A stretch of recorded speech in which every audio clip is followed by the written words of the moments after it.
Okay, so here we go. Working on a new 3D illustration this month, and this is the concept art for it. So if you've seen any of my courses on Blender, on Udemy, or on theorangeguild.com, which is my training platform, then you'll be familiar with this concept art. So basically the idea is we're going to be doing a sort of take on an Atlantean artifact, and it's going to be this amulet right here that we're featuring in this image. And so idea being that maybe this guy is sort of an Indiana Jones type guy. He's gone and he's got his journal here. He's an archaeologist. He's got a lot of other interesting things on his desk. You know, we've got amber here with a bug in it that's maybe an old artifact, fossil of some kind. Sort of an Art Deco, placing this sort of in a 1920s sort of environment. And this concept art was just to get a basic overall feeling and vibe for the lighting and the shot and the mood. So we're gonna add some things, might leave some things out, just depends on what we end up with. But some of these objects are already modeled from courses I've been working on. And so we're gonna jump in and start working on the rest of the models in this image, as well as a couple of more. So however many streams it takes me to get this done, that's what it's gonna be. And we're gonna focus most of the attention on the amulet in terms of detail, because that's gonna be the focal point of the image, and then a few other objects as we go. So that is what we're doing right now. So loading up Blender. If you don't know me, my name is Brandon Hicks, and so if you're watching this after the fact, which most of you probably will be, being that this is my first stream, I'm happy that you're here. And as we get into this project, just wanted to kind of share the process with you guys as we go. So leave me a comment if you jump into the stream before or even after. Let me know, if my settings are set up correctly and if you can hear the music and my voice and all of that, because this is all new to me. So let's get going. So I've already modeled the sort of leather journal here, and got this into the scene. Just finished modeling this sort of Art Deco looking fountain pen, and some maps with that sort of amber artifact over here. And so all I'm trying to do right now is knock out these models to a level that I can jump in and start texturing them. And most of this was done with subdivision surface modeling. But anyways, as we get more into this, you'll see how that's looking. So I've linked all of these into this scene file right here. And as we work on different objects, I'll be loading in separate files for those as we go. And so what I'm going to be working on tonight building, I'm going to start off with probably some of the currency from our concept art. So I'm actually going to show you guys this too. This is a Pinterest that I've been using to collect all my thoughts and ideas. And so I've got some of my original concept art in here for things like the amulet, as you can see. And then I've got fountain pen concept art that I created. And the goal here is to start jumping in and gathering as much as I can. So for those of you who haven't seen my process before and kind of how I like to work, I use Pinterest a lot in the early stages of a project to kind of gather my thoughts and ideas and really just get an overall vibe for how something's going to work out. So if we jump into sort of this area, you can see a lot of the influence I get for the amulet is in here. I've done a lot of research specifically on the materials and the design and things like that, and that goes for all of these sections. So anyways, this is under a different account, my Blender Unleashed account, which is another sort of blog that I run. And each of the objects that I'm looking to model will be in here, and also some test renders that I've already started working on for the materials of all these objects. So let's jump into the currency. As far as a model goes, this is going to be pretty straightforward because we're going to need some coins, probably some banknotes of some kind, and then I've thought about doing maybe some envelopes with old stamps and things like that. And everything in this file I've tried to get together that was from the same sort of period. So within 10 or 20 years, definitely within 50, nothing outside of that. Trying to get the timeline nailed down so it seems authentic. And some of the coins in here are here to show what the weathering looks like on an older coin, and that's just gonna help me when I get to the material phase. So, sorry for the long-winded explanation, but that's kind of what I'm doing and how I'm working. So I'm gonna pull this off screen and keep that up in another window. And I need to decide what I want to start working on. So I'm gonna pull my concept art back up real fast. And so this is the type of stuff we're gonna be modeling. And this is gonna be pretty straightforward. Like they're basically cylinders. And then we're just gonna have to think through how we wanna get the raised data on here with the material itself going through some sort of normal map, or possibly doing a displacement map with a modifier that would work. In this case, since we're looking top down on these objects, we probably don't need to do anything more than a normal map because we're not going to get any edge definition from this angle. But that's something to be aware of as you start getting into stuff and evaluating as you go. So as I'm building out these models, I'm thinking about how I'm going to start solving issues when I shade things, and that's going to help me make decisions as I model, because sometimes the detail needs to be in the model for baking a normal map from a high res to a low res model, or if I actually need that detail in there in the final model, then we gotta put it in now. Okay, so let's jump in and start working on this stuff. So I'm jumping to top view. I'm actually gonna start a new file because we're gonna want to link all of these in. So go ahead and start that up again so you guys can see my keyboard shortcuts down here in the left hand corner. And I've got some basic add-ons turned on, like F2 is something I use a lot for the polygonal modeling, as I do that a lot. It makes it easy to match up faces, loop tools, and when we get into doing node setups for materials, node wrangler, obviously. I've got a lot of other paid assets and stuff like that that I have, but I'm probably not going to be using those for this stream. So let's go ahead and add, I'm going to do a circle. I tend to do all of these pretty much the same way. So in this case, we can get into mirror modifiers and working that way if we want, but this is where the F2 comes in. So hitting F twice just fills those faces, makes that easy. Flip the normals. And again, I like to work with the modifier stack quite a lot, but on an object this simple, it's almost overkill. So definitely gonna add a subsurf modifier.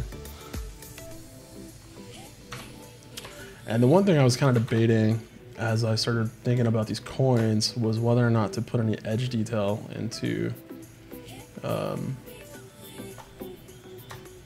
these, because typically, the coins would have a raised ribbing all the way around. And because it's so uniform on the edge, we can probably just UV map that and solve that issue when we get to the material phase. So I'm not going to actually add any sort of ribbing that we model in there in this case. We can get into the logistics of when to start cheating in terms of adding final details to the model and what you need and what you don't need. In this case, I'm just looking at reference from that Pinterest board and making sure that anything that I'm thinking about modeling, I have the basics in place. And this is just in case I see any sort of detail in the perspective that we have the camera set up. So if I do at all see any of that kind of detail, I'm gonna want to put that in right now, as I kind of just talked about. So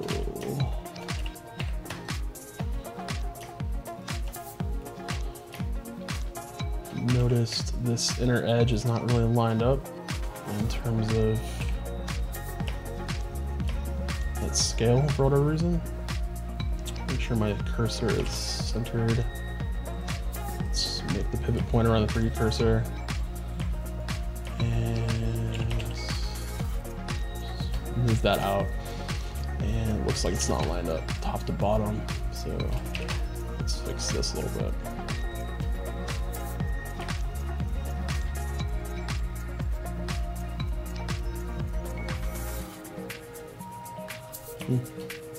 Interesting. Okay, got something crossed right here. Yeah, that should have gone to the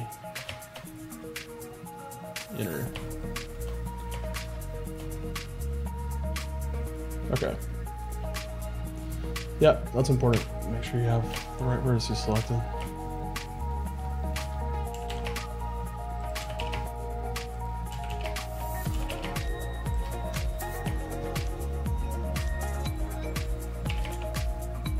Okay, yeah, there we go. So right now I'm kind of looking at a buffalo nickel, trying to get that lined up. There's a lot of ways you can add the detail into this. I mean, the easiest way is to obviously do it with shaders. But if you wanted to, you could get in here and sculpt yourself a buffalo nickel or whatever you needed. And, you know, that'll be fine too. So, scale is going to be important, but I'm going to do that kind of as we go and get back into the other scene when we link the libraries up and stuff like that. And so in this case, we are good to go with that. And I'm not going to UV until we get to the later stages. So what I need to do now is look through all of the coin reference and see if there's anything else that is sort of a different kind of shape with coins. And I think the main difference we're going to see is the lip on the inside right here is going to be a little bit thicker and thinner on certain currencies. So one of the things I definitely want to do is make sure we get all of these edges selected on the inside, and I want to bevel this. So I think we're going to need that extra edge there.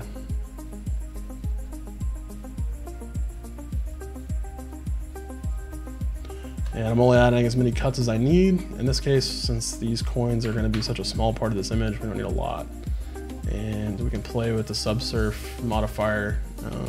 3 is probably what we're going to stick with in terms of the lowest count, just because with only 8 vertices in our base mesh all the way around the circle, it's going to need to be 3.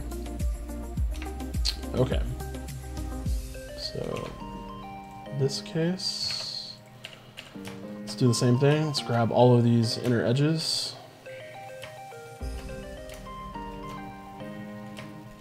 And I'm gonna make this one a little thicker in terms of that wall. So when I'm scaling, I start to scale with S and then I hit Shift Z so that it's not scaling in the vertical direction, it's just scaling out to the sides.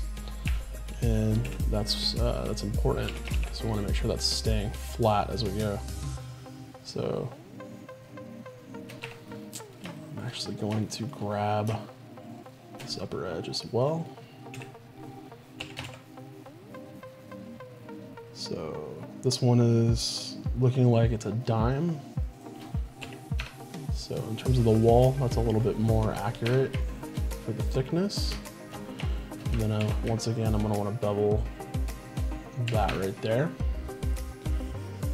And then the dime, and again, I'm not gonna go to the trouble to actually measure these right now, but typically, you know, if I was going to be super exact, I would get in and measure what these look like. So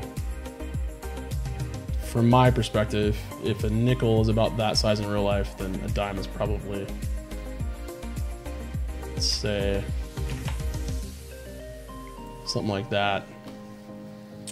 And then let's see, some of these coins are not US currency, so I'm not really gonna know what's what there, but again, I haven't really decided what kind of currency I want to use. I had a thought that for the concept art, some of this might be like foreign currency in terms of like Middle Eastern, something like that, so that we're getting Egyptian or a different kind of currency, or maybe even some kind of currency that I made up.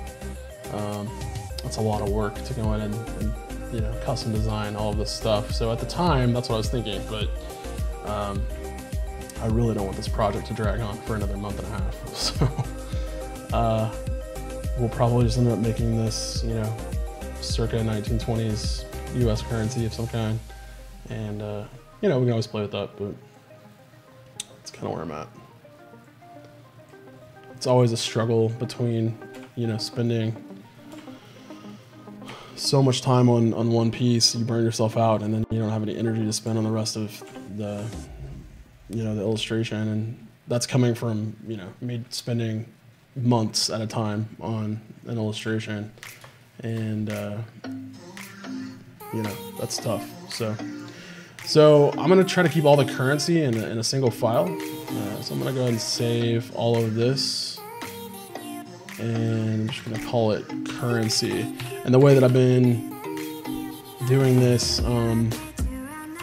for the other scene is, once I get all of the model finished in one file, I'll group it, and then I'll go into the scene file, and then I'll link the group that is you know, labeled dime or nickel or whatever in this case, and that'll bring that in, and I can kind of reposition and move those around, scale them, whatever I need to do. But that's pretty simple in this case, which is we're not going to be animating anything or do anything like that. So let's go ahead and pull these off the side, and I'll go ahead and create some of that banknote currency. So let's start with a plane, and then I might just scale this till it's approximate. Again, at this point, I could go in and measure and try to line this up, but the real important thing at this point is proportionality. So if you can get the scale relative to all these other pieces in place, then that's kind of the most important thing at this point. And it's just got to be close. I mean, we can fix this as we start to UV map. It's not that complex of a mesh to play with. These are a little bit more important because you got to line up the engraving and all of that stuff with the coins. But so basically, always if you scale it in object mode, remember to apply your scale. Control A, apply the scale. Same thing for the rotation if you rotate it. And most of your editing should be in an edit mode. So do that.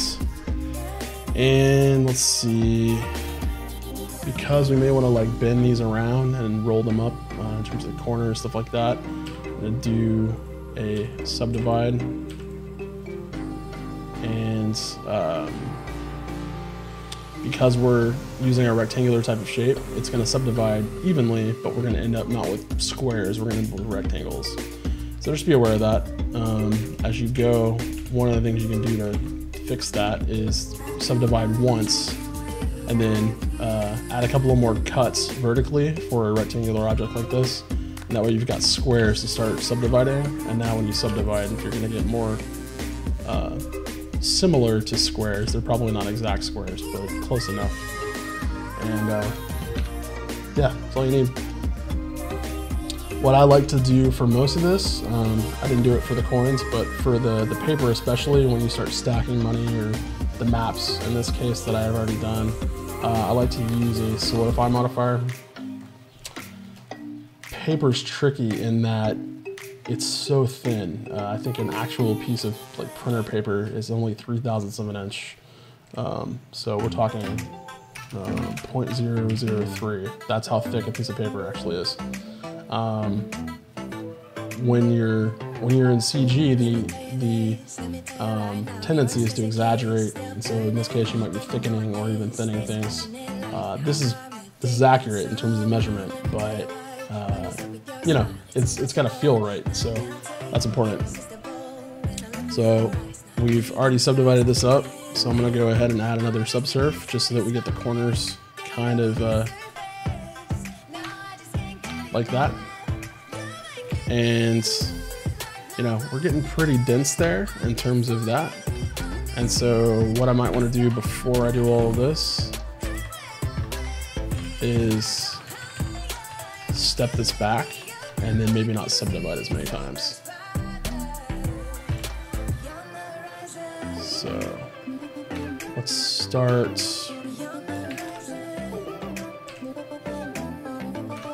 there and then add a subsurf. Make sure we add our solidify in before the subsurf and just match those settings. So let's turn on optimal display. And then if we don't want to worry about creasing right now with bevels, because we don't want to have to apply all those, we'll just add a edge split modifier. So the only way to get these edges to crease more is to subdivide more. And so we can pull these edges down to crease that up, or again, we can pull this down like this, let it cross like that. And that'll also give us a sharp corner there. So again, from a distance, it's gonna look pretty sharp, just like a regular banknote would look. And now that we've got that kind of dialed in the way that we want it, let's go ahead and use our mirror modifier. So I'm going to go ahead and get rid of 3/4 of this, making sure to leave the vertices where they need to be for the mirror modifier to work. And add the mirror modifier, and I'm going to need to move this up before pretty much everything. And so we want to mirror it across the x-axis and the y-axis. Make sure clipping is turned on. And now just this sliver right here is all we need to define what this banknote looks like. And then what's cool about this is once we have enough subdivisions, which with 3 subdivisions, if we turn off optimal, you can see how many squares we actually have there. If we start playing with the way this rolls, it can get kind of fun because we can go ahead and add, let's say we add an empty, well, let's not even do that. Let's just go ahead and grab this. We'll add a simple deform. And let's do a bend. And so we can pick an axis. In this case, that's why we need to add an empty. So we can do this, pick the empty, and then rotate the empty to change the way this has been there. There we go. Okay, so 90 and 90 there to get the empty in a place where it needs to be. You can see now the empty is using its influence over the deform operator to bend that in place. And you can have a lot of fun kind of playing with that right there to mess with things. So you can move that around, twist it, rotating on the z-axis there, like this. You can see what that does. So that's pretty cool. And if you want to stack money and roll maps up, whatever you want to do, that's kind of the way that I do it. I like it because you could duplicate this banknote and then it's still using the empty as an influence. So if you start moving this, it's going to move and still bend around the same sort of axis. So if you just rotate this, you can pretty easily get a stack of paper that's kind of rolled up onto itself. So that's pretty cool. All right, let's get rid of all this stuff. Get rid of the deform, and then apply the scale again, make sure that's zeroed out. Okay. So let's see, what other currency do we need? In this case, if this is gonna be like a $1 bill, this needs to be a lot smaller. If that's a nickel, that's a dime.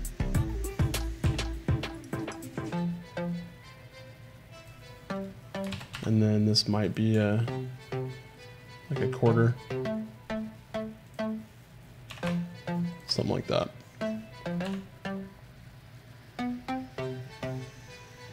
Maybe we pull this over, we have a penny or something. It's all got to be scaled proportionally, you know.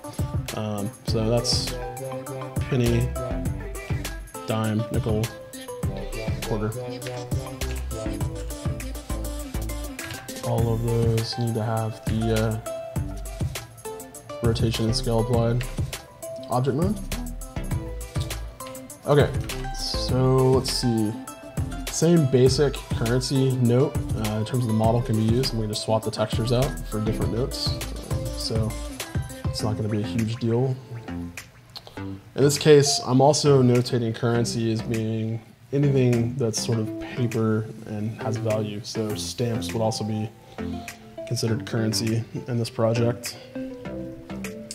And stamps are a good, you know, a good exercise for you to think about when you're talking about modeling something from the ground up.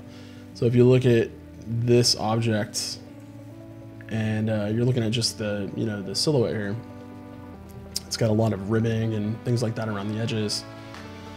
And the temptation would be to jump in and start modeling all of these little ins and outs and spending a lot of time doing that. But the truth is, if it's going to be super thin like this is, I mean, we're talking about thinner than a piece of paper, a typical piece of paper, then you really only need one plane and then a square, and you can go ahead and add some transparency with a texture to cut out these edges, and just fake the rest of it with normals, so you can get some grit and stuff on the top of this. There's not really much depth to behold, and so unless you're this close on the stamp, you're not going to notice a lot. So again, think about that stuff when you're modeling, because when you get in here and you start looking at stuff up close, the temptation is, because I can see it really up close, I want to model everything that I see.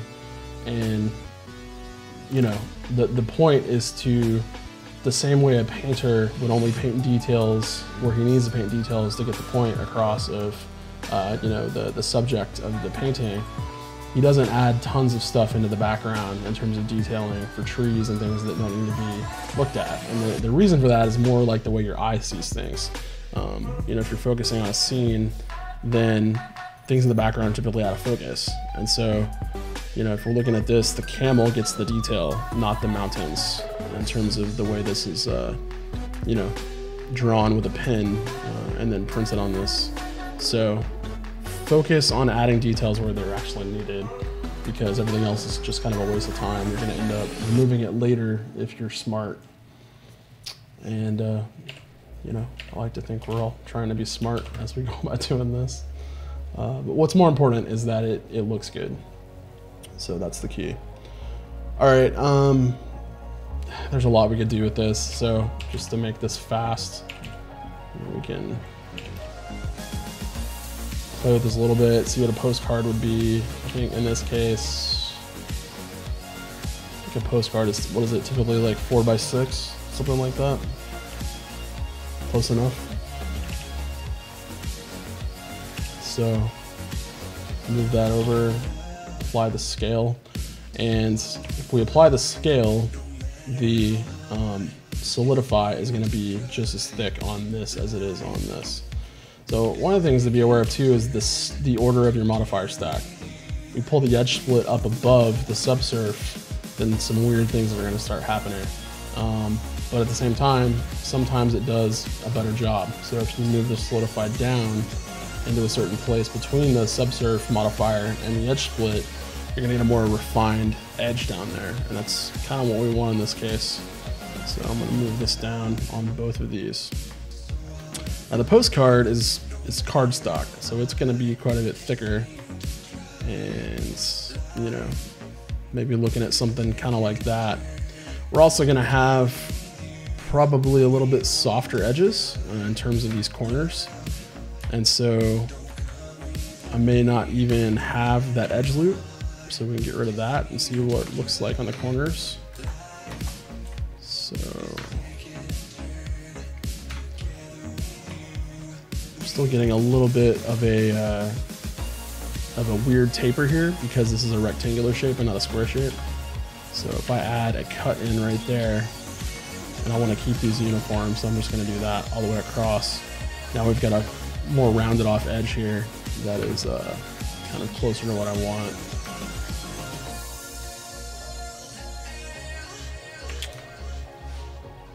Okay, so it's probably good for a postcard.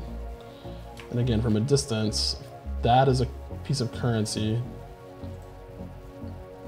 Let's think about this. Is a piece of currency thicker than a piece of paper?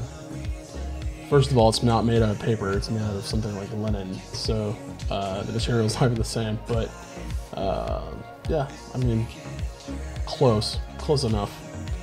Postcard might even need to be a little thicker than that. So anyways, little decisions like that are gonna add up to make things look more realistic in the end.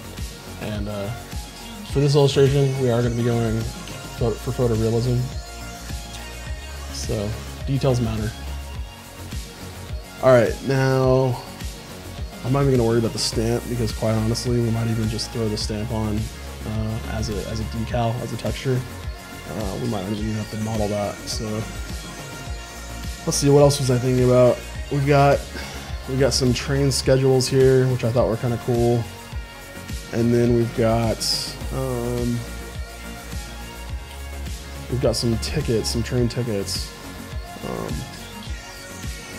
It's funny when you get in here and you start playing around with research. I think it's so interesting, all of the things that you find. As you know, most people look at Pinterest and they think about, you know, just recipes and girly stuff and whatever. But if you're an artist and you're looking to, you know, find really good reference and not for copying, you know, not for using to just steal, but if you're just looking for a way to make your work look more realistic because it's going to mimic what's actually there, then this will keep you on track. So, and there's a lot of stuff you can find on Pinterest that you really can't find anywhere else. So these are examples of like train tickets that are from back in those days. And this is kind of cool. Edinburgh, I think that's in Scotland. I think that's right. Not sure. So what's cool is like all this detail in here, but you know, again, that's going to be painted in and texture. And if you get down to the model for this, it's actually pretty simple. It's just, again, piece of paper, it's a square.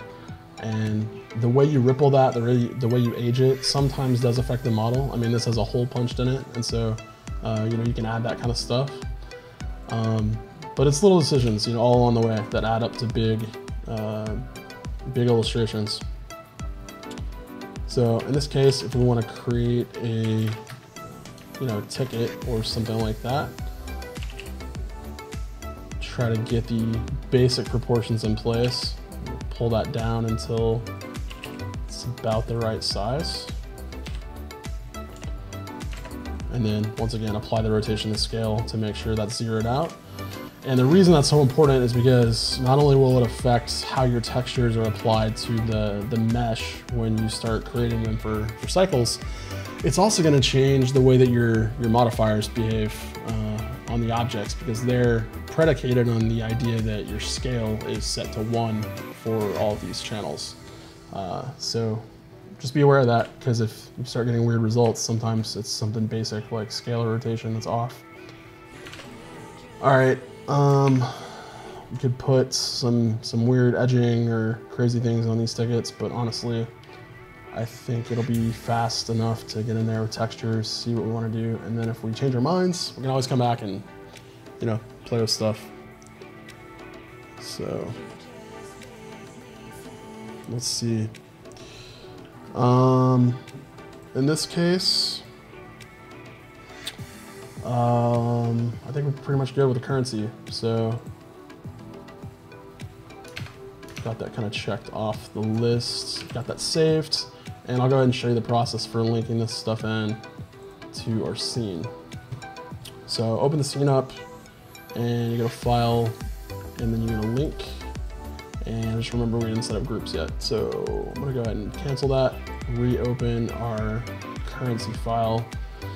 And we got some options here. We can select all of our models, link them in as just currency. The problem with that is we're not gonna be able to split these all off and move them around separately. They're gonna come in as one giant group. So I can't remember if you use proxies, if there's a way to split off just single meshes. We can try it. So let's just select all this, Control G to create a group. We'll call this currency. And everything that we had selected will be under this group now. You'll know it's a group if it's outlined in green. And if you jump over to the object properties here, you'll see under groups what group it's currently added to. So you can add or remove it here if you've never used groups before.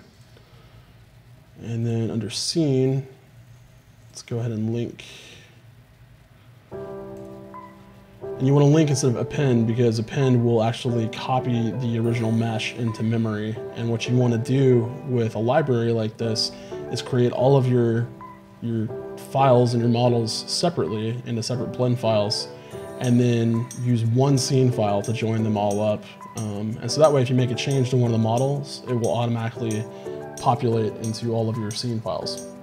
Doing this is good because you can have several different versions of one scene, and it will automatically propagate all the changes into all the scenes just from changing one file. So that is a good thing.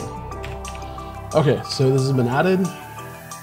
This is added with an empty to show where this is as a placeholder, and you can see it's all acting as one object because these are all under one group. If I want to create a proxy, I can hit Control-Alt-P and then select what we want. Now I didn't name these, so this is not really going to be ideal, but let's say I pick plane. It's going to take this right here and give me this to work with as an object. Now, it's not going to apply the modifiers in this file. So these are still technically live in the other file, but I can't have access to those in this file. So you need to make sure that you have your your subsurf settings and all of that set up correctly in the original file, because that's what it's going to use when you're working on this stuff. So the tough part about this is you're getting some weird things happening when you pull that all in as one group, and then here's our original proxy that we just created pulling off of this. But the second we start moving this group, or this original object, the group snaps back over. Anyways, so it does a lot of weird things, and I'm still not really comfortable with the way proxies and groups and all that work. I'm not really an animator, so I don't use them all that often. But on that note, I'm kind of excited about what's happening with 2.8 version of Blender, because based on some recent news, I'm getting really excited about the collections and the way those are going to work in the new Blender. So pretty pumped about that. But anyways, so what I want to do at this point is split these all off into separate groups, and I'm going to want to name these too so that they're just easier to play with. So I'm going to give these really generic names: postcard, and then bill, ticket, let's do quarter, nickel, dime, and penny. Okay. So for each of these, we're going to want to kill the group that it's in right now, which is currency. We're going to add it to a group like this, and then label it whatever it needs to be labeled. So again, penny for this one, kill this, name this one dime, and you get the idea. So on and so forth.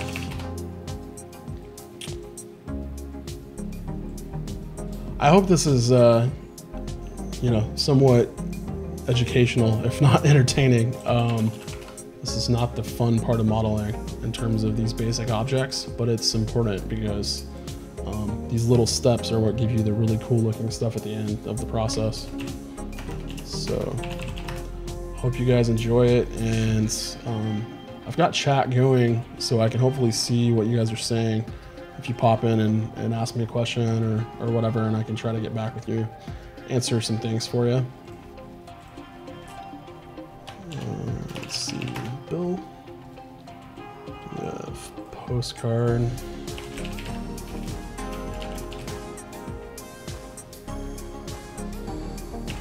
All right. So all of these now are separate groups, and if you want to see these, you can go to groups up here and then see all of the separate groups, and then the mesh inside of them that are within the groups. So that's an easy way to see all that if you lose track of something. So resave this file, open up our scene one more time, and it's telling me that that linked object is not there in the right way because we deleted that currency group. So I'm gonna go ahead and delete that link. Make sure we don't have anything else weird hanging out. I don't think we do, hopefully. Let's go ahead and link in one more time. And this time we're gonna want all of this stuff. So if you just left click, you can select one at a time.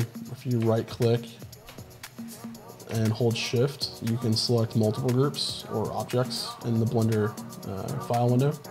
So I'm gonna select all those, right click, hold shift, link from library, and it's gonna bring all those in like this. Now, the great thing about this is they're separate objects.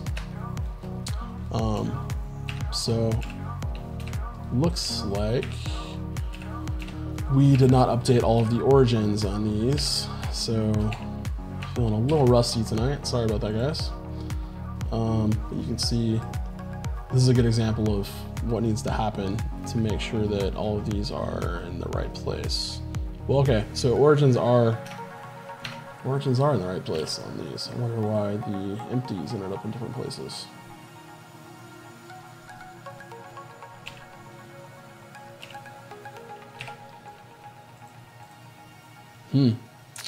That is weird.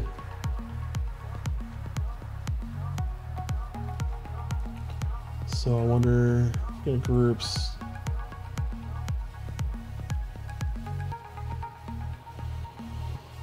Yeah, it's all still that the right way, so, huh.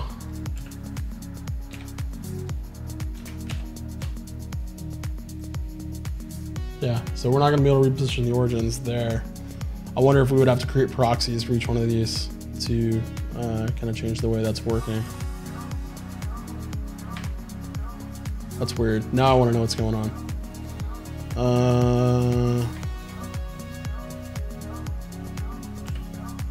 This is weird. So this one to me makes sense because it's centered in the object, just like the origin is. Let's play with the original file and see if we can figure out what's going on.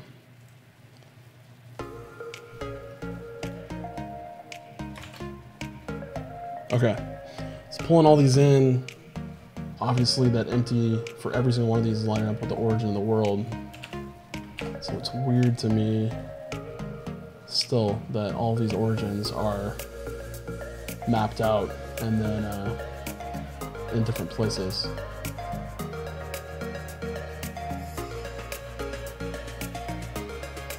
Okay, so I think what's happening is because these are not centered in the world, we're getting weird things happening. So like, let's see what happens if I copy this x coordinate because it's zeroed out in the y and the z. So let's copy the x coordinate into this and see what happens if we reopen our scene file. Yeah, so you can see what's happening there. So now that's centered back up where it needs to be. So all we have to really do is either zero all of these objects back out in the original file, which could be done. We could put them on different layers so that it's not confusing and all that. Or we could just copy the offsets into the offsets here. So in this case, because I kind of want to make sure this is laid out this way so that I can see everything, I'm just going to go ahead and kind of do things this way. So I haven't really ever had to play with this before. Hasn't really come up much.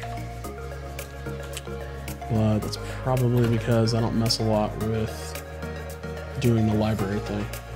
I just like it for some projects because the more complex everything gets, the better it is to be able to change things in one place and then not have to really worry about it. So the only thing is, if I move these around at this point, then these aren't going to update right here. So that's important to remember because it's going to mess that up if I move these around. So these need to just stay where they are at this point, which is fine with me because I don't need to move them around. So let's go back to scene at this point. And yeah, now all this stuff is lined up in the center of where I imported. And we can start moving this stuff around. So I've got a preview window in the bottom right hand corner of the scene, and we'll turn on our cycles rendering to see what that's looking like. So what I've set up here is just a basic, we've got 3 emission planes with an emissive shader on them, and those are helping with ambient occlusion to light the scene for us. So I'm using the background a little bit with an ambient occlusion factor that's over 1, which is pretty bright, and then to dial things back down so it's not crazy, I'm using Blender's Filmic profile for the color correction, and then high contrast and custom contrast curve here so that things can kind of be dialed in the way they need to be. So if I turn that off, you can see it's just really blown out and soft and all of that. So pull that in to make it look a little bit more detailed so we can see where the shadows and all that lie. So we need to decide where we want to place the let's see, the postcard right here. And again, all of this so far has been I'm gonna move back till I don't have that off center. All of this stuff has been relative, so we scaled this relative to one another in the original currency file. Now we need to scale this stuff relative to the scene. So if I move this, let's say over to here, I want to make sure that this postcard relative to the maps, the fossil, the pin, the journal, all of that stuff is approximately the same scale there needs to be in this file. So if we have a postcard, how big is that going to be if we place this in the journal? And I think it's going to be about the length of the fountain pen, maybe a little smaller. And so actually,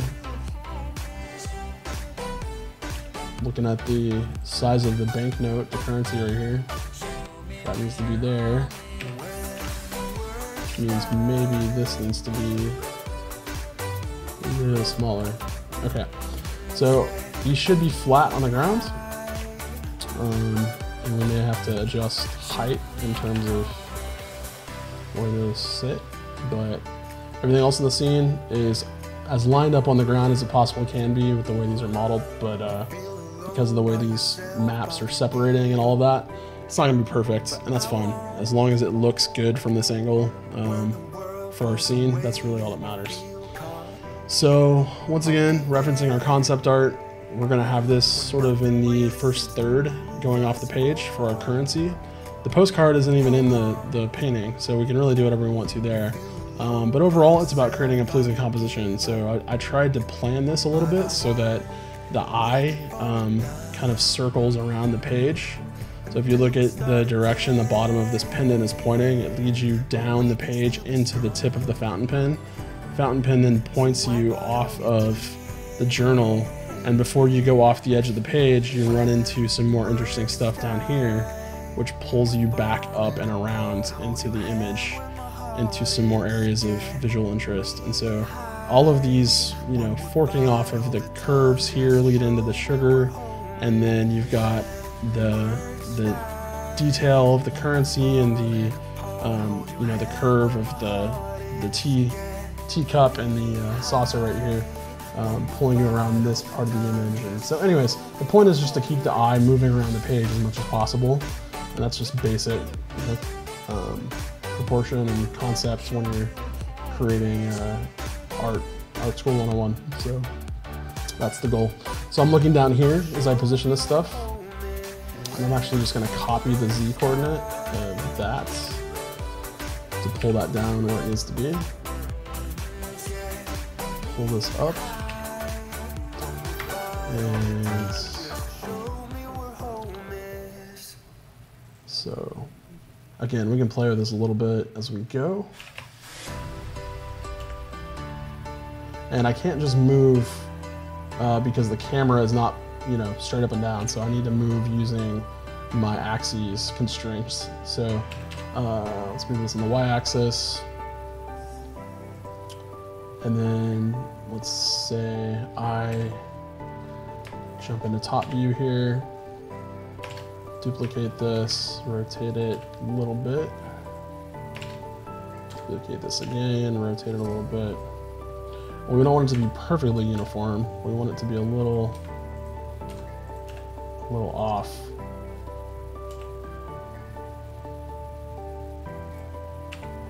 So something like that. And again, ideally these are all sitting on top of each other right now with zero distance between them. So again, you'd want to take the topmost object, move it up just barely so it clears. Pull the next one just barely up above the other one, and it's not going to be enough to really notice a height difference from the side, but from the top view you're not going to have any intersections happening, so that'll look, you know, more realistic. So let's see, this ticket I wanted to put somewhere in the journal, and I'm not really sure where that's going to end up for the final part of the scene. And the concept art, I didn't get a time to shade it in or anything like that, but you can kind of see it. There was an idea of, like, you know, the ticket being somewhere around here. So this writing sort of looks like it indicates that,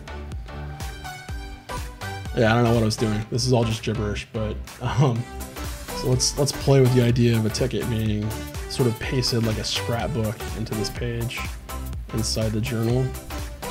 It's a little hard to see what's going on as we're working with grayscale models through all of this, and so what we can do is jump into the properties tab over here, and you can matte cap stuff if it helps.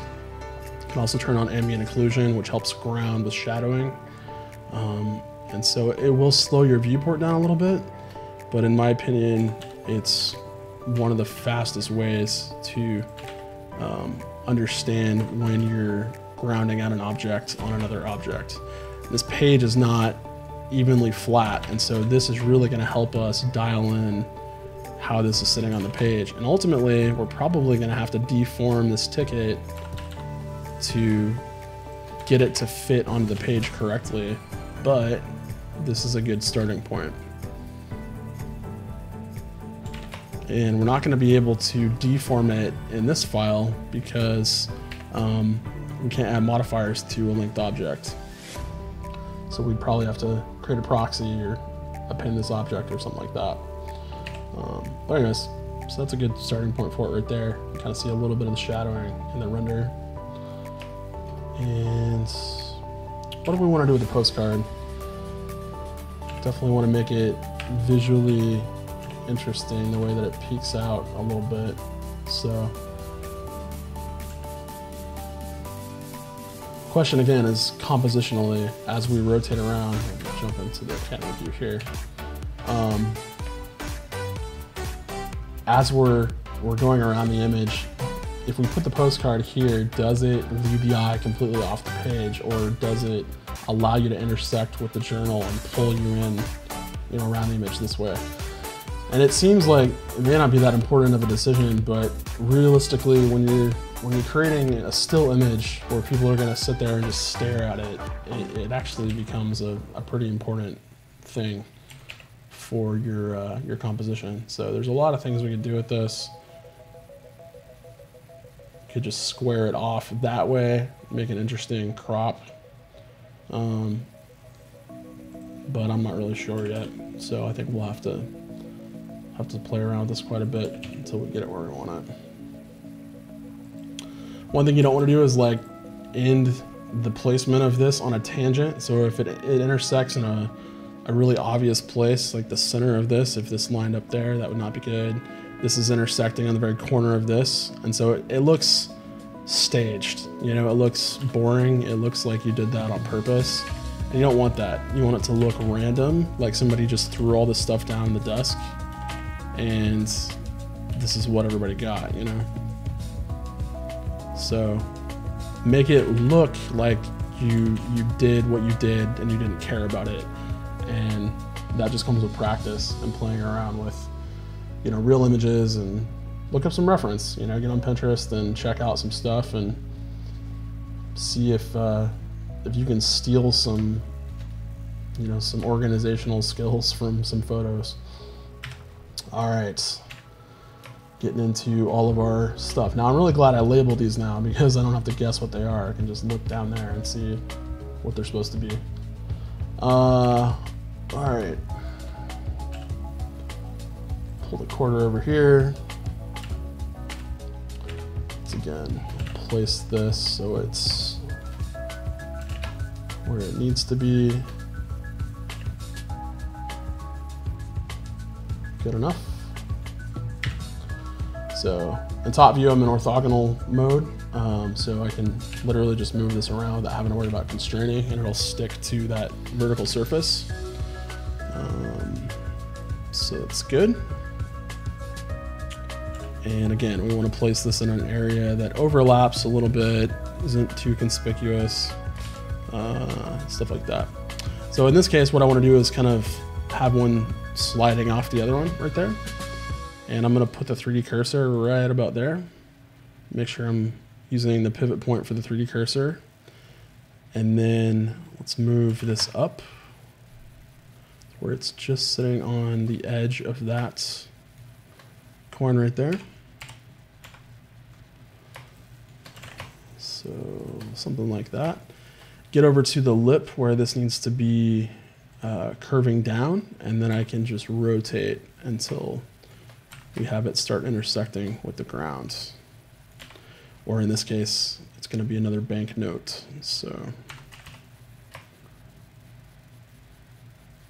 again, we can use ambient occlusion here to really help us nail that to the ground in the right placement. And then, you know, you don't need it, switch it off so your viewport speeds back up, but you can see how well that worked in helping us place that where it needs to be. And then in this case, if it feels a little off balance, reposition your 3D cursor, rotate it around and make sure it's kind of in the right place. And you can play with trying to think about how gravity would drop this down the other side to even out the weight there. And yeah, I like that. It's good enough. Okay, let's place these other coins around here.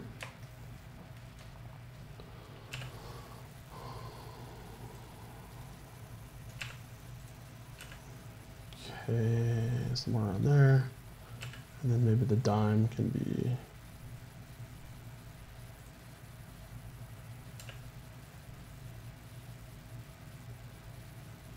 just like that. Okay.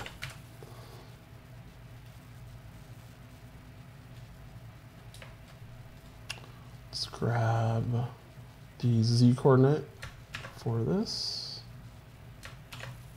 Drop that there. And there. All right, let's see what happened to the music. Yep, I just ran out. All right, there we go.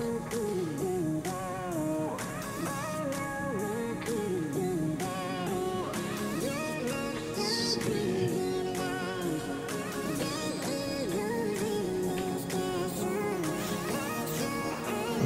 So right there.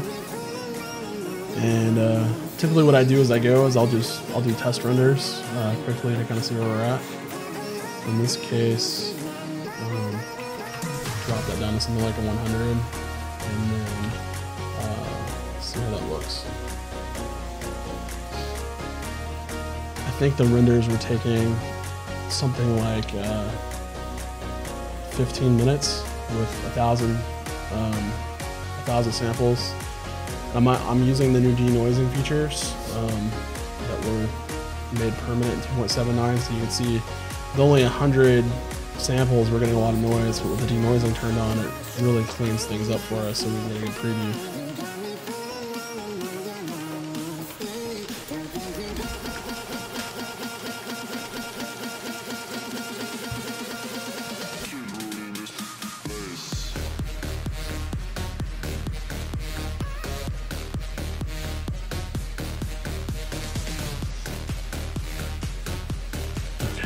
Got a few minutes on that.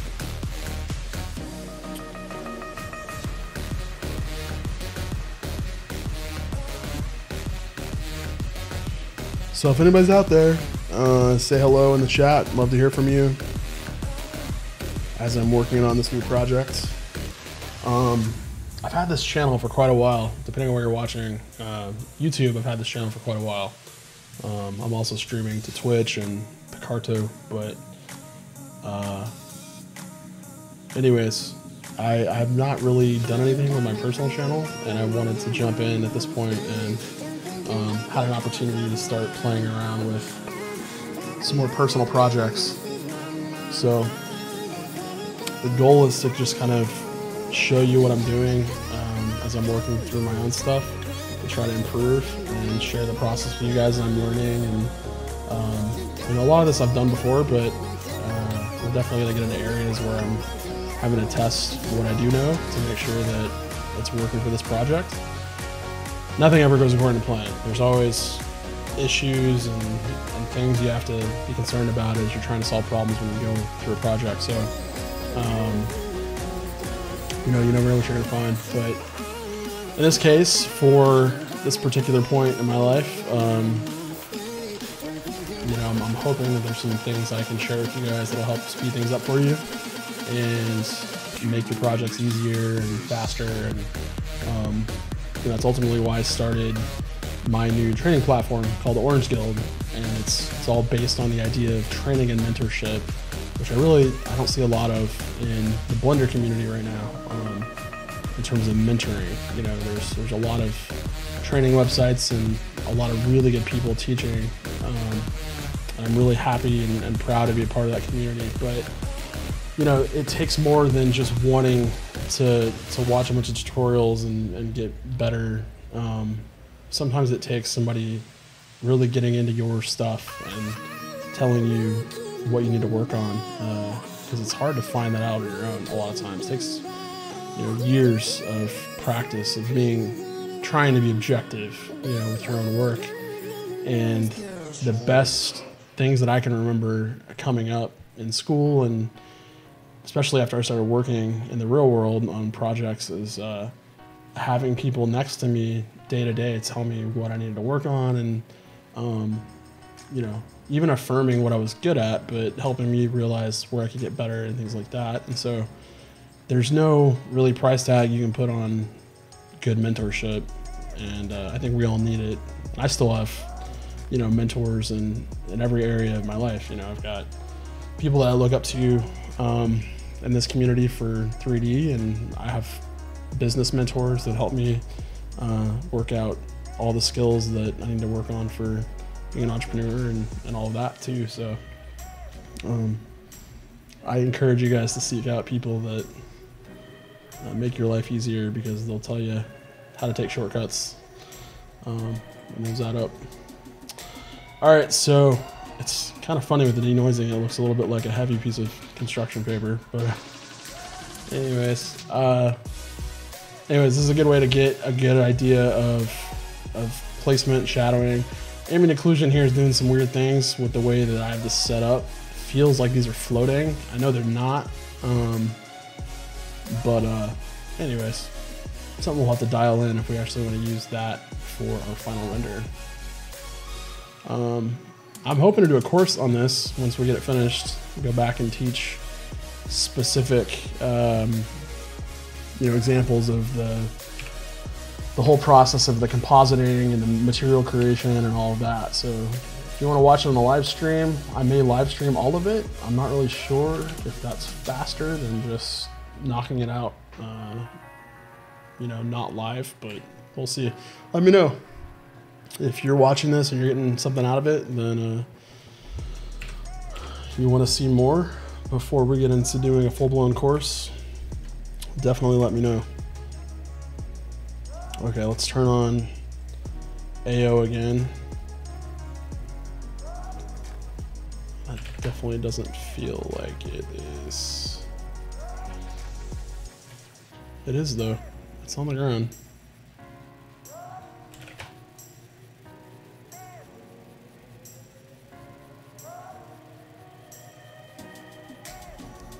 Right about there. Okay, now it is going through the book right here, the journal, but that's not obvious from the top view that that's happening. It's kind of covered by the lip of this, see it's under that. And so, again, we could stress about that, but it's not really going to do us any good to sit here and freak out about that kind of stuff. Again, this journal over here on the edges, it's messing up a little bit going through the ground.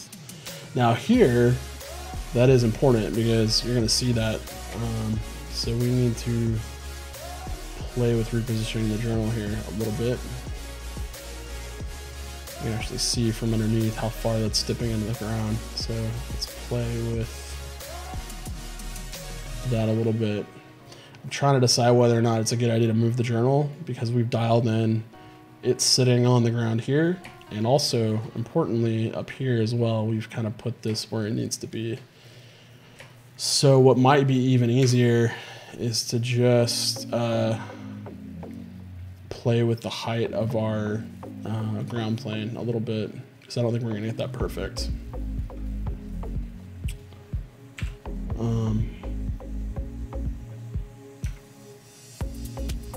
So let's go ahead and subdivide this, and I'm gonna do this,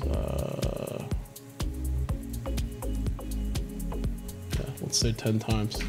Turn on proportional editor, and then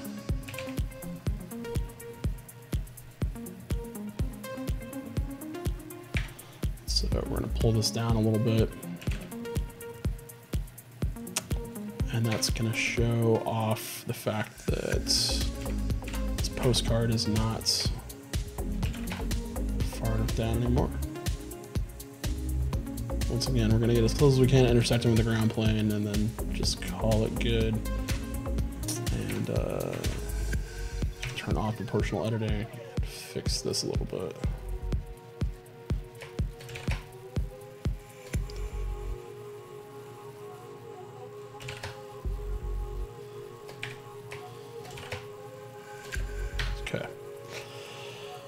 Nothing's perfect, but in this case, again, we could fret about making everything line up, and again, we've linked all this up, so switching back to files and trying to model this more accurately and doing all that, which in some cases is really important. It depends on the project. In this case, I'm really just going for one look from one angle, and if we can get multiple camera angles out of this, let's do it. But I'm not going to stress about one small thing there that if it's so bad that it's obvious and it's faster to just do it now, then I'll do it. But if not, I'll fix it in Photoshop, later.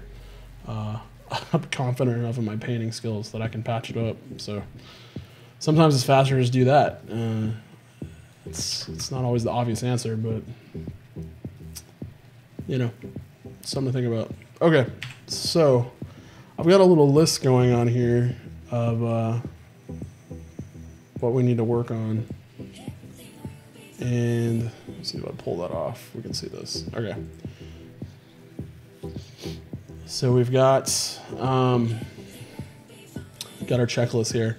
So for the currency, this is the objects that we've finished. This is the stuff we're working on now. We've got, you know, thinking about materials for this and what kind of we're working with, and then, you know, deciding what kind of currency, and we did all that. So let's move this down here in terms of being done with the modeling. And then let's pick something else to work on. Let's see. Some of the stuff we're gonna have to do one stream on one object because they're gonna get so complicated. So let's go through some of the other objects and decide, you know, what that looks like. So let's see. For the other objects, the amulet is one of those we're definitely gonna have to take our time with. If we look at the concept art for it, I drew this up a while back, and it's yeah, there's a lot going on here. I mean, even from the concept here, it looks complicated. But if we're actually gonna get in there and create all this detail, a lot of that, I don't know if it can just be done with normal maps by painting those on in post, which is what I'd prefer to do than model all of it. But in this case, I think we're actually gonna have to get in there and sculpt some stuff. So yeah, not something we're gonna be able to do in one session. I'll probably save this until we get into the final stretch. But that's the hero objects for this scene. And then if we get into some of these other objects, another good example of complexity would be this pipe that we're looking at doing. The pipe is, at first I thought I wanted to make it sort of a scrimshaw type thing where, you know, scrimshaw is typically something where you get an ivory tusk or sometimes a whale bone, and you'll see all these ridiculously intricate carvings into the side of, you know, this bone. And a lot of times people would, you know, take this idea and do stuff like create pipes and stuff like that. Now these are a bit different. Well, these are wood, but these specifically right here are, and I looked this up, they're called Meerschaum pipes, which is a German for sea foam. And so there's this mineral, sepiolite right here, that you can find in, I think, the Black Sea. And they create these pipes by carving them. And it's kind of like, it's a brittle sort of clayish material. It's more akin to chalky rock than it is to clay. But the reason I bring clay up is because after they carve all this stuff, they actually fire this in a kiln the way you would like a clay pot to harden this back up. And that's what makes it tough. Because before that, it's pretty easy to mold, and it's brittle. Anyways, so the idea would be to create some sort of historical pipe that is some kind of ornamental thing on the end of it, and then wood or something coming out of it on the other end. All of these typically have faces of some kind on the front end, and I don't really know if I want to do that. I like the idea of doing something more like a ship, like a pirate ship, or you know, something a little different that I haven't seen before. And so there's a lot of options. And here's another reason I really like Pinterest, because we get into looking up one particular thing that we want to look at for an idea, and there's going to be lots of other things they give you that feed off that idea. And sometimes you got to be a little careful because it'll get into weird areas. But you know, so this is a good example. We picked this sort of carving and this tusk, and then we start looking through all these other pins, and you're going to get a lot of ideas for other styles, other cultures that utilize this type of thing. This is more medieval, maybe Viking type of thing. And there's a lot of overlap with the way the materials are used, but they're completely different styles, you know? So it's a really cool feature to be able to come in and look up one particular image. And then when you get into that image, it's going to give you a lot of other images based on visually how this one looks and the, you know, the categories that it's connected to and stuff like that. So that's really why I love to dig into Pinterest when I'm studying ideas for things. Okay, so yeah, again, the pipe is going to be something we're going to have to strategize about a little more and figure out what we're doing. So tonight, what can we work on? Let's see. Got the list. Desktop would be pretty easy, but that's kind of a cop-out, so I'm not going to force you guys to watch me model a desk from the top down, which would basically just be a plane, and we kind of already have that there, so don't need that. Sugar cubes, we're going to do that pretty quickly. The more interesting thing is going to be the sugar bowl and the dish, so I'm going to start organizing these in terms of complexity, so that we've got stuff we can work on. Okay, tea set, we can do pretty much all of it, except for,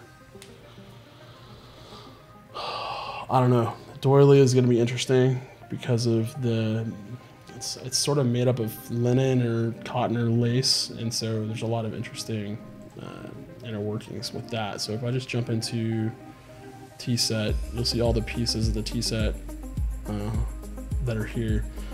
So this is what a doily is, and I suppose there's more names for this, but this is what I've always heard is called a doily. Anyways, these are more traditional and fancy, and basically it involves some sort of it's like cross stitching. It's not cross stitching. What am I thinking of? It's knitting of some kind, crochet, I don't know. But anyways, they tie all these intricate knots into these patterns, and what's tough about this from a modeling standpoint is there's areas where it's questionable whether or not you would use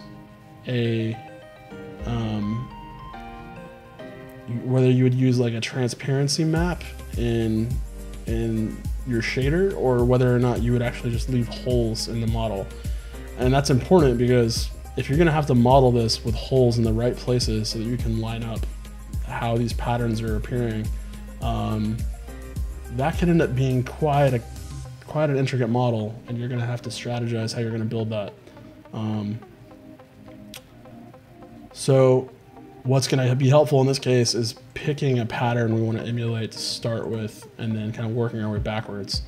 So this is what I'm saying. Like, this is a good example of something that would be a little tougher to mess with, because you're gonna have to decide at what point do the holes get too small that I just use a transparency in the shader, and at what point do I actually model these holes and these gaps into the model. Because you could almost make an argument at this point where you got this honeycomb mesh sort of thing happening that it's worth leaving those gaps in the model, because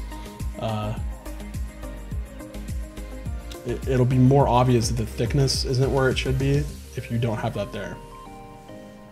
Because the idea is here, you're faking the transparency and you don't need to see it on the interior of the mesh, the thickness. And so because you can't see that, you don't have to have it. Here, where there's a big enough hole that you can see through this to the desk or whatever it's sitting on, you may need to be able to see the actual strand of string or yarn or whatever this is, and see the entire dimension of it and how it wraps and all that stuff. So yeah, anyways, doesn't seem like something that would be that challenging, but when you start figuring out how to layer this up and, you know, got to get this intricate pattern involved and all that stuff, it's not easy. The other really hard thing as you're getting in here is looking at these patterns and realizing how are you going to get these patterns. Like, you could pick one of these images and just steal it and create, you know, a duplicate of it, but you know, you're not really supposed to do that. I say it that way like it's an innocent thing. It's stealing. If you do that, like, you're gonna get caught someday, and especially with commercial stuff, like, it's gonna get you in a lot of trouble. So you want to get into a habit if you're starting to model and you're a student or whatever. you can use this stuff for inspiration, and up to a certain point, you can use it to help you add layers of texture and things where it gets lost in the final image. But like, I can't just take this straight on shot of this and just steal it for the purpose of my shot. And a lot of people will disagree with me on that, but like, that's the truth. You're stealing from somebody else. I don't really feel doing it with currency is a problem, because with the currency, and I'm speaking only of the, you know, the money here,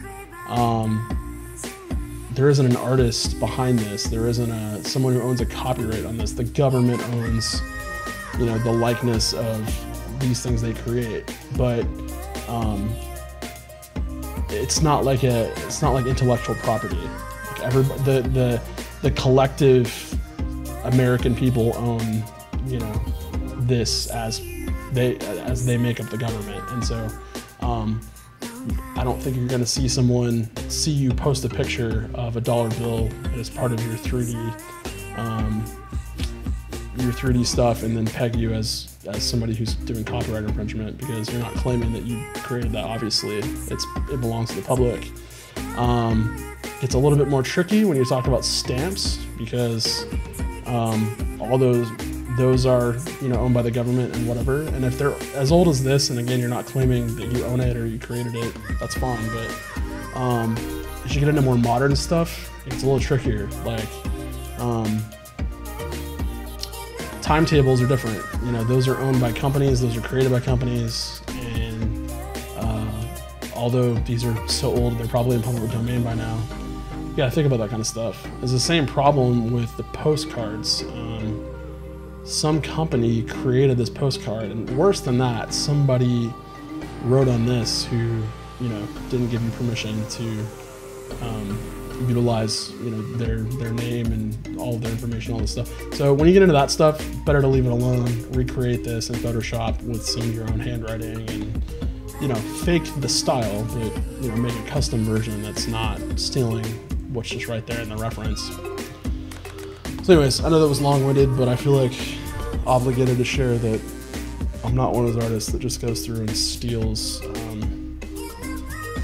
you know, other people's graphics. Like, I feel like because I can recreate this and I have an obligation to be original, like, I should take the style of this and, you know, let's spoof it. Like, it doesn't have to say Comiskey Park, Chicago. You can make it say Atlantis or something that relates to the project. It's a great excuse to hide Easter eggs in this stuff. So you want to put your girlfriend or boyfriend in there, or your mom and your dad, or whatever. It's something you can do. Okay, I like to talk. Sorry, guys. Back to the project. Okay, so letter opener is another example of something that we could get in here that is not going to be that difficult. And the reason I bring up some of the stuff in this USET being an issue is because the doily is one part of it, the spoon is the other part of it, and I only mention that because I want to do this sort of intricate detail on this end of it. Part of that's going to come in with detailing out the sculpture, but the other part of that is going to have to be planning out enough of that so that I know what bigger masses and shapes to model into the spoon. And so, again, if I can't do the whole project in one sitting, I don't want to start it, because, you know, it's going to be harder to work through it if I split it up into sessions. So I'd rather just do it all in one sitting.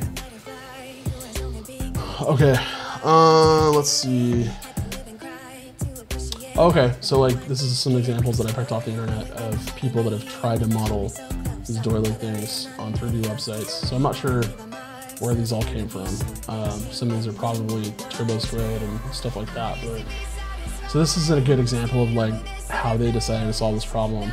They're using a transparency map for this stuff, but they've also decided to add a normal map that takes care of the bulging and the surface details here, which is a really good way to use that. Really good way to use that normal map for that purpose. And I like this because it kind of gives you an idea of how they broke up the mesh for this doily. And so you can see they've kind of done what I was saying. They, for the most part down here, because it's so dense, they're leaving everything connected. And then when it gets into areas that have more of these open hold patterns, they're leaving bigger chunks and actual holes in the model. So yeah, anyways, we'll get to that at some point in this project.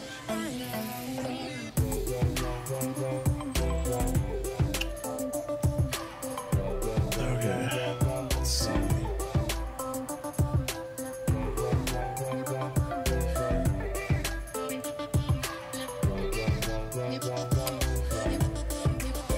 Okay, so for the sugar, we've got basic cubes, or maybe the idea of doing a little bit more lumpy, old-fashioned sugar, or even designs. That's an option. And then the other thing is going to be the sugar dish bowl, or whatever this goes in. And I tried to find some stuff that was a little bit more Art Deco, stuff like this, with combination of glass and silver rim, or yeah, I kind of like that. So maybe we do something like that. And again, we'll have to play with how this looks. I mean, we're going to start with an object that's pretty straightforward and like this, transparent in nature, and then we're going to have to add in those details. And so we get back to the question of how do you do that? Is it in the model? Are we doing a subsurf modifier with really complex cuts for these patterns in here? Or are we doing this with a displacement map, a bump map, or whatever in the shader? Like, what are we doing? And it matters. It really does, because you can. Sometimes the effect is similar, if not almost identical. But depending on how extreme these carvings or etchings or whatever they are in this glass is, it really can change how the glass shader interacts with the light and causes things like caustic reflections, refractions, stuff like that. So you need to be aware of, you know, how that's going to affect things. And I would say test it. Always test it if you have the choice. So anyways, let's play with the idea. If we're gonna do cubes, I know we're basically just going to create a cube and then play with the texture. That's easy enough. In fact, I've already done some test rendering with the way that looks. And so it's a start of a sugar material for sugar cubes.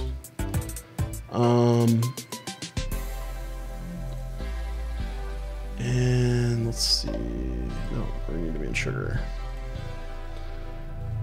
I don't think I'm gonna go this direction where they're decorative. I think I wanna do something a little bit more lumpy in that sense. And so this is really easy to do. If we wanna do sugar cubes, all we really gotta do here is play with a proportional edit on a cube that's been subsurfed. So let's save this and create a new scene.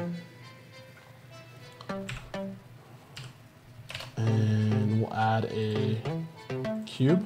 I always like to turn off the global widget thing because I find it so annoying.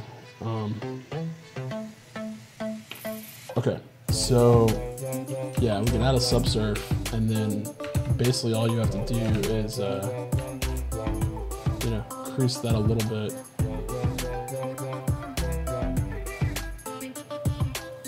I don't want to make them super sharp, but I also don't want to dull them out too much because it's going to look kind of obvious that's what's going on.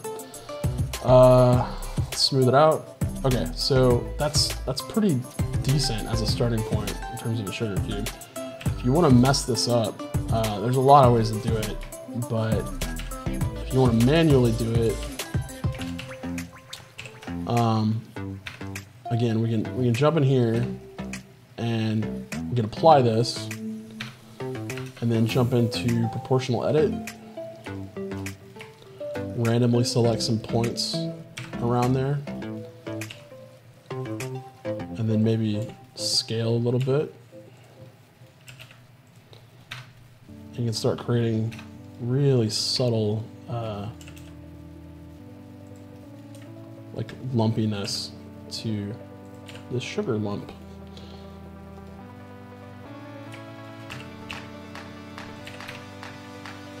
So it's easy to get overboard really quickly and to like over deform this. The goal here is not to get super crazy. You wanna dial this in as much as possible so you're not you're messing up the uniformity, but if you go too far, too fast,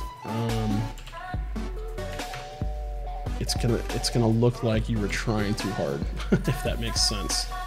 And man, it's so easy with like all of CG to just either not mess things up enough where it's too clean, or man, you're way too far in terms of the way you're screwing things up. So in this case, we're doing a lot of little tweaks, and then if we want to do some bigger ones to deform the whole thing, we do that. And it's, again, even this is probably a little much. What we might do instead is come in and, what's the easiest way to do this? We could do this in sculpt mode, actually. Switch to sculpt mode, and then I want to smooth, so I'm going to hold shift. You've got a smooth tool, but I'm going to hold shift and just do this. And before I do that, I want to turn off symmetry. And I'm just holding shift, I'm doing that, and that's going to just dull this edge in this corner. And if you do this a little bit everywhere, it feels way less fake.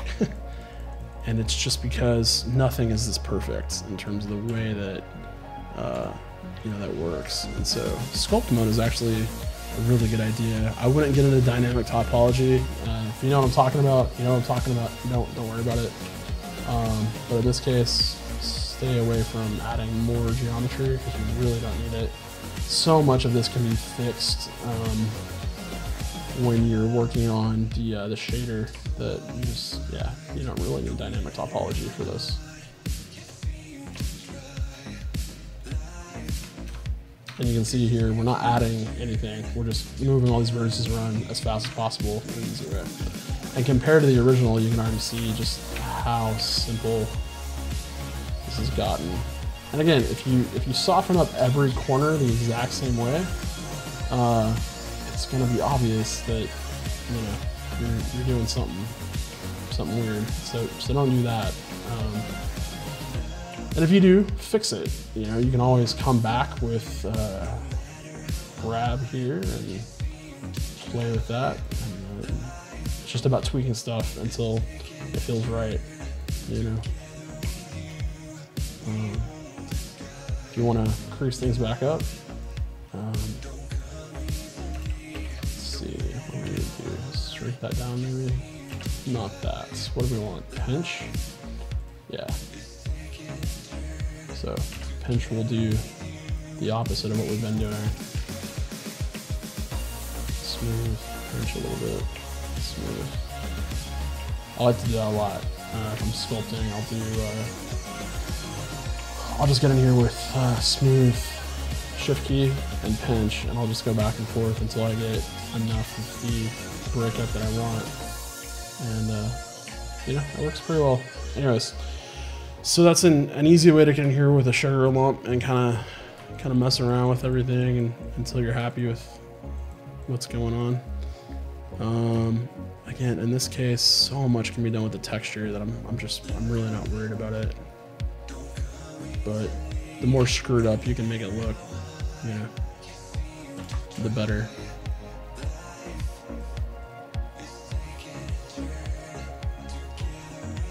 And ultimately, like, they're not really, the lumps are more cylinders anyways. They're not really cubes.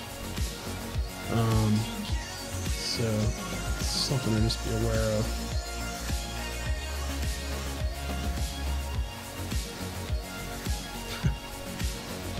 I could spend an hour just messing with this sugar cube. Anyways, All right, so there we go.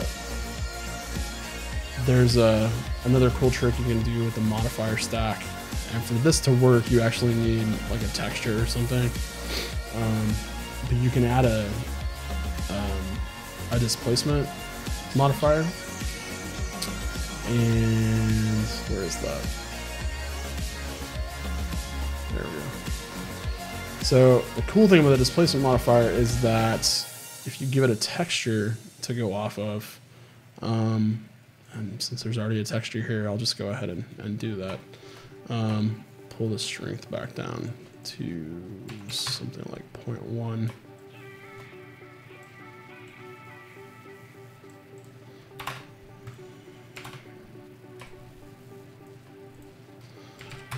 You can throw a noise texture on here and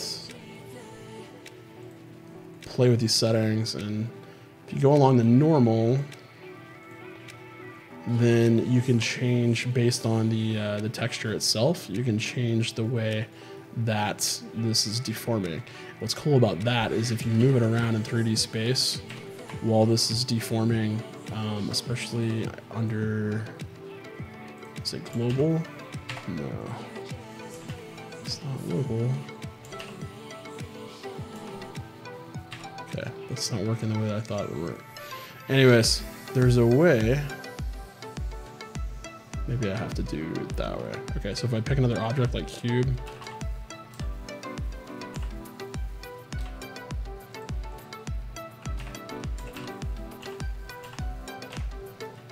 anyways, there's a way to get the texture to warp based on the position of another object or this object in 3D space. So if we do this, forget how this works. I haven't done this in a while, but my buddy Gleb Alexandrov does a good tutorial on how to make this work in one of his courses. So anyways, I'll play with that later, get back to that. But that's a fast way to get multiple objects spawned that, based on where you put them in the 3D viewport, they create different shapes based on the texture that you attach.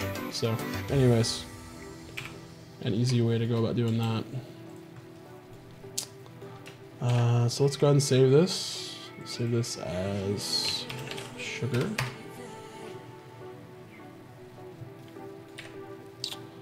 And in this particular case, let's move on to layer 2.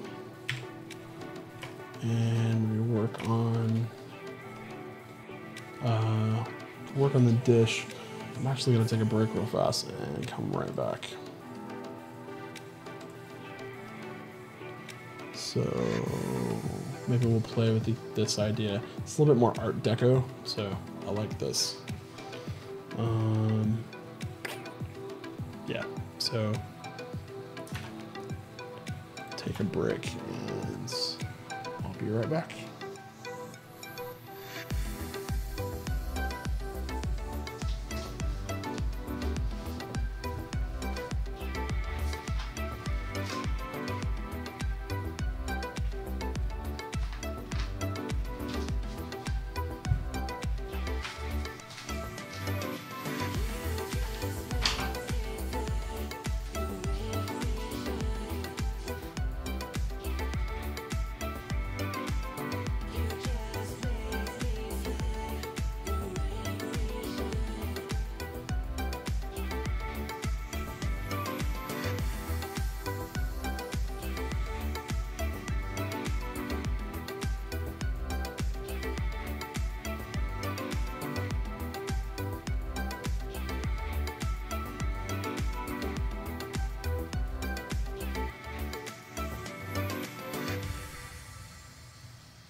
Okay, I'm back.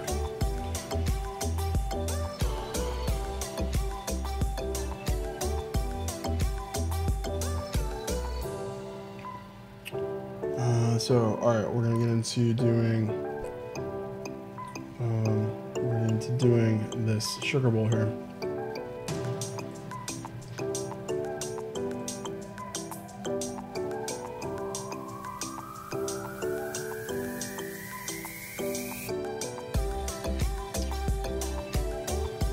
Okay, so let's play with this idea, this object. We want to start simple. Bed this into the shapes right here into the object itself on maybe a polygonal basis, or we want to play with a displacement map later on. It's tough. It's tough. I don't know. At this point, maybe we can play with both and see which one works out better. So to do this, what I'll probably do is create a mesh, and then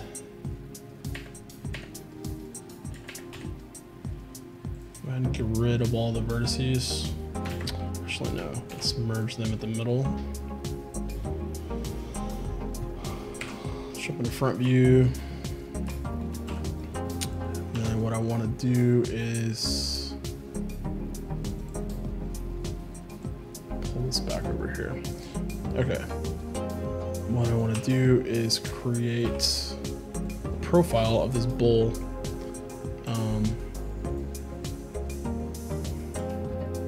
Something like that. Let's add a screw modifier. Steps 8, something like that.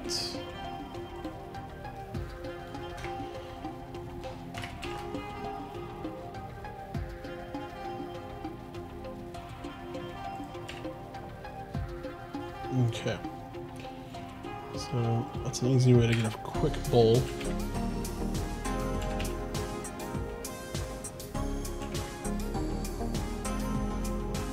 And then once again, I'm just looking at the reference, trying to match how this is going to look.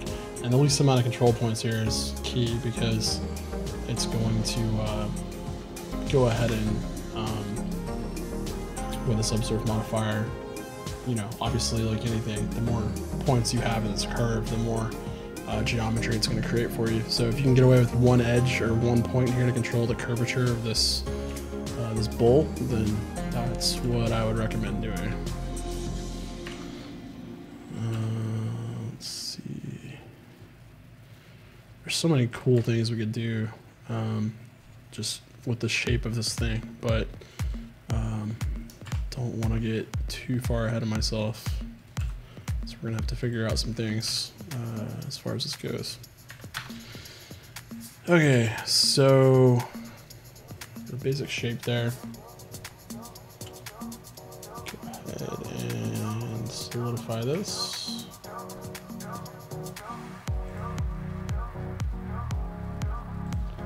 Yeah, let's do that. Decide how thick we want this glass to be right here. Pay attention to the intersections of what happens with the solidify. So yeah, that's something we may have to mess with and fix once we apply all of these.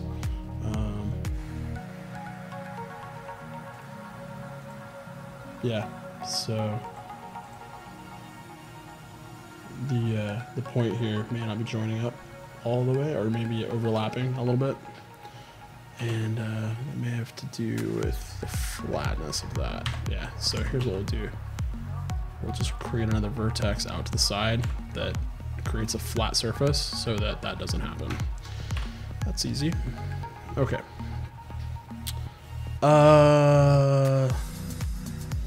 All right, now we get to how this looks and if it's got all the factors we want.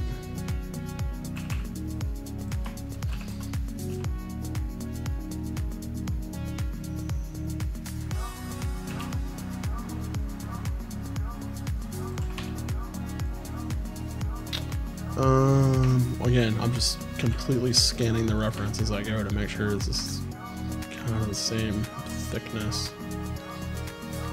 And again, we're looking at the thickness of the glass right here, not the rim or anything like that. So what we're concerned about is the big, thick piece here. Yeah, I think that's good. So the idea here would be we go in with UV map and a black and white image for displacement, and then we can throw on that same modifier I just showed you. And we're gonna apply that with another subsurf or the existing one if we crank it up. And that would create those details in our mesh. Not sure if that's the best way to go, or if it would just be as easy to do a normal map or a bump map in the shader and get the same basic effect. Again, a lot of it depends on how the details in the side of this mesh are going to be affected by the silhouette. If you're going to see all of those carvings going in and out, in and out, in and out on that curvature right there, it may be important to model that into the object. So just want to bear that in mind.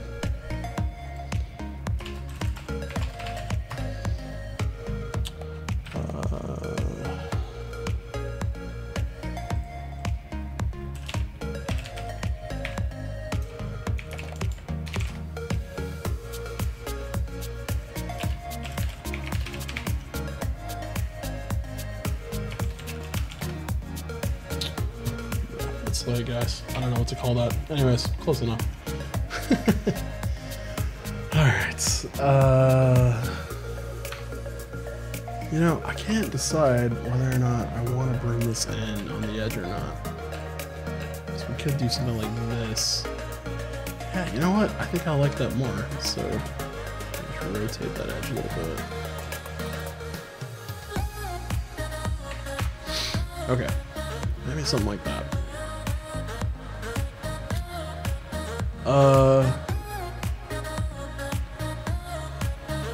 Okay, so again, we know what our options are at this point, and it might be faster to just play with some materials to see what's going to work and what's not. I was really hoping to separate the material phase completely from the modeling phase, but I'm not sure if that's going to be possible at this point. You know what, I'm going to hold off because yeah, if I don't need to get into that right now, then we can move on to some other stuff. I'm going to create a metallic rim that's going to go around this. And so what we want is for that to be a little bit on the outside. Might extrude a couple more pieces like this. And this we can separate off from this object so that we can play with the solidify. Bring that way down.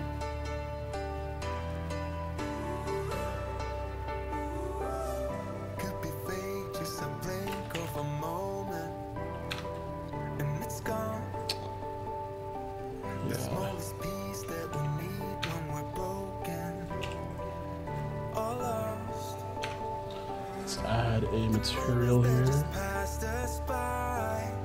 And then for the viewport color, just change that to something else so it's easy to see what's going on here.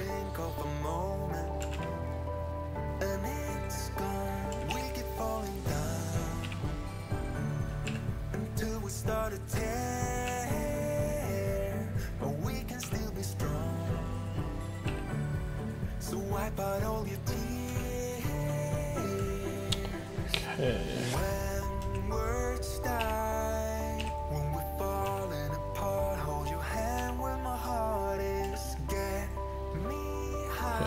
See how thick that is? So we're actually not going to need to create the inner lip there because the solidify modifier is going to basically do it for us.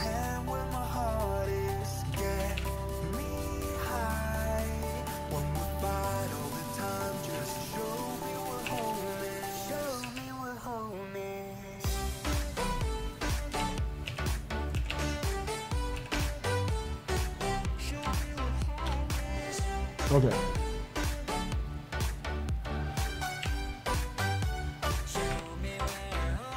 So what we want to do is kind of fade the edge of that metallic lip into the glass. So I'm going to accommodate the that lip right there.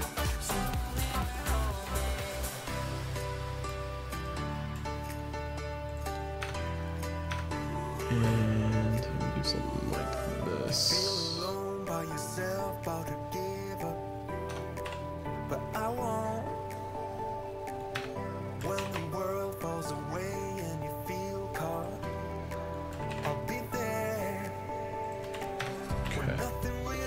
So, looks like it's hugging that edge pretty well. Just make sure we're not intersecting if we don't need to. That will affect the way the glass is rendered. So, anyways, I think that's pretty good, guys. Maybe we could, again, play with any of this stuff and tweak it to death, but...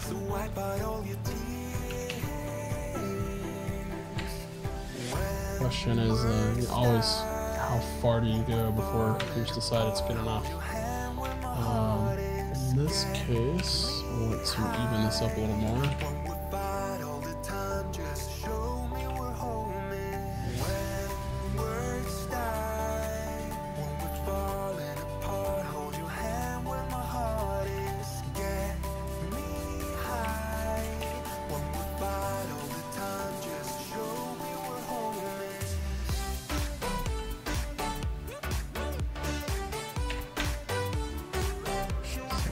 There we go.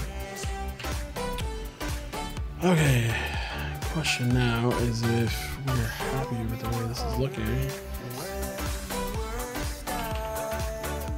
Let's try to scale this a little bit and play with how this is going to look on the table. I think I wanted something a little bit more vertical than that, something like that. Okay. Got that working. So this, I'm going to add both of these objects to the same group. I'm just going to call this sugar dish. So now, what I like about this too is like you don't have to finish out any of the models necessarily. You can get them kind of in a starting place and then jump back into your scene that you're going to lay things out in, and kind of tweak things. Get them into place. Okay, what is this doing here?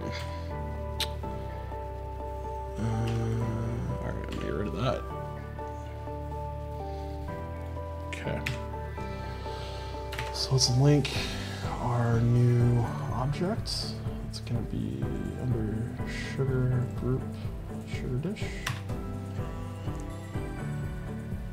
It's also going to bring over the viewport color, so that'd be a handy way to start organizing visually what's going on here. Preview mode. So let's see, always referencing the concept art here. So it's going to overlap, the bottom of it's at least going to overlap the money a little bit here. It's going to be big enough to reach between the edge of the dollar here over to the maps from the looks of this. So I'm going to want to scale this up a little bit. Let's back on medium point. Let's see if this is sitting on the ground.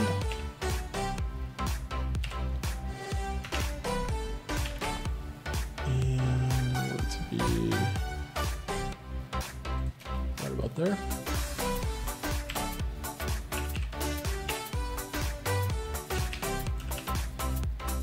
So placement is not going to be exact as compared to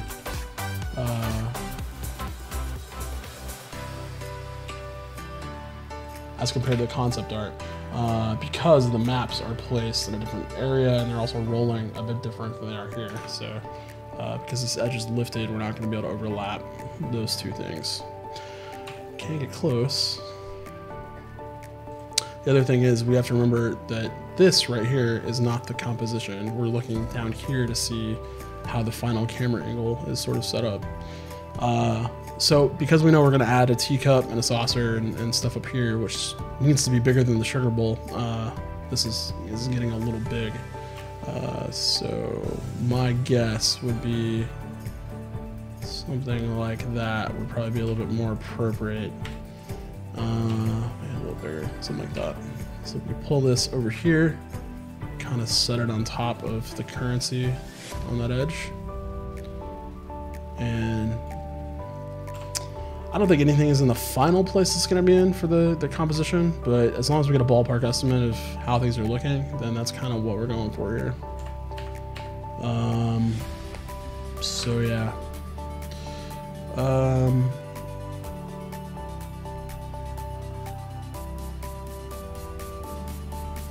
So there's actually not much left to get into place before we have an idea of what the comp is going to look like in terms of the final layout. And then we need to start solving problems. We need to get in here and start playing with how we're going to get the currency looking the way it needs to look. I think for this, I'm just going to use a displacement, like a black and white image of the coin surface, turn that into a normal map, and then put that in there. And for our purposes, that's going to work just fine. Sugar Bowl is going to be a little bit more work in terms of the modeling, because we're going to need to figure out if we're going to use a displacement map or if we're going to use a normal map, or even maybe sculpt this and then bake a normal map off of that. That's a possibility too, and one that might actually make the most sense if we use symmetry and hand paint some of that stuff in there. So yeah, get into doing. We got the big pieces left. We've got the amulet itself. We've got the cubes, small detail, but we do have to place all of them in here so they're stacked up. There's a couple of ideas after that that would prevent us from having to do that manually, but we'll just see how that works. And then obviously we have all these pieces here. I gotta say, most of the work in this illustration is gonna be material creation.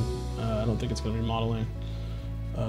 This will take a while, as will the, oh, I forgot about the pipe. We got the pipe, so that's going to take a while as well. Anyways, okay, so I think at this point I'm going to end the stream, call that a successful first live stream,